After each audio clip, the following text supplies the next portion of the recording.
Bonjour Cyril, les talibans ont donc durci leur position, plus de départ d'Afghans donc. Vous vous êtes rendu à l'aéroport où des milliers de personnes se massent toujours dans l'espoir de fuir. Situation, vous nous l'avez dit, extrêmement tendue. Vous avez été témoin de coups de feu, Cyril.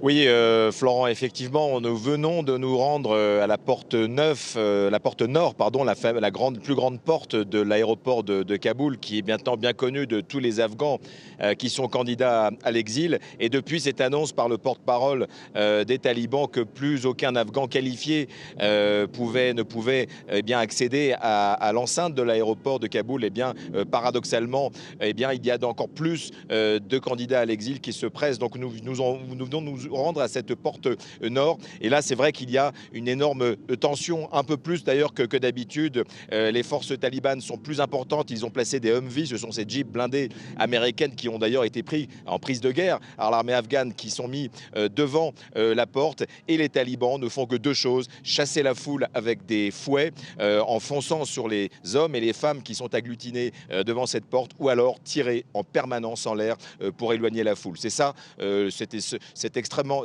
tension qu'on a pu voir à cette porte nord de l'aéroport. Et on est vraiment résolument aujourd'hui monté d'un cran, puisqu'on sent par désespoir que des centaines d'Afghans continuent de se presser dans l'espoir de passer cette porte, et que de l'autre côté, les talibans appliquent la règle, la loi qui a été instaurée par leur commandement suprême, c'est-à-dire les Afghans, les qualifiés, ne peuvent pas sortir. Donc oui, il y a énormément de tensions. Et parmi les annonces que nous avons eues ces dernières heures de la part du porte-parole, le Moudjahid, le porte-parole des talibans, et qui multiplie maintenant les déclarations, ordre a été donné officiellement à toutes les femmes afghanes de ne pas quitter leur maison, leur domicile dans l'ensemble de l'Afghanistan pour des raisons de sécurité, a-t-il dit, jusqu'à ce que l'ordre soit rétabli dans le pays. Donc évidemment, cela ne présage pas forcément des meilleurs augures pour l'avenir de ce pays. Je vous le rappelle, alors que le compte à rebours est lancé, on est à quelques jours maintenant du départ définitif des forces étrangères, et à premier lieu des forces américaines.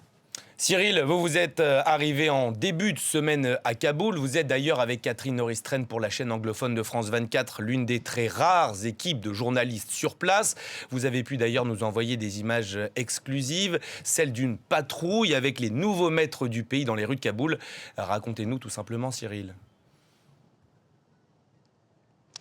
Oui, nous avons passé quelques heures évidemment dans les rues de Kaboul, qui sont de la vie des Kaboulis eux-mêmes. Et cette ville est totalement transformée, puisqu'elle est dans l'expectative. Que va-t-il se passer? Les informations qui viennent des familles qui ont des membres, des cousins ou des membres de leur famille aux quatre coins de l'Afghanistan ne donnent pas de nouvelles extrêmement rassurantes sur cette chape de plomb qui est tombée sur ce pays. Et Kaboul, pour l'instant, attend, et dans l'expectative. Donc les rues sont beaucoup plus calmes, les banques sont fermées, il y a une pénurie maintenant d'argent liquide qui est très très nette.